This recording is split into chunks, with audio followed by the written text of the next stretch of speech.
ఒకటయ్యే వేళన వైభోగం కళ్యాణం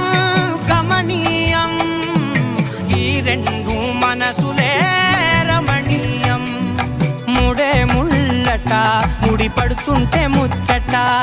నాలుగు దిక్కుల కంట చూడ ముచ్చటైన వేడుకంట ఆ పంచభూతాల తోడుగా ప్రేమ పంచుకొనే పండగంట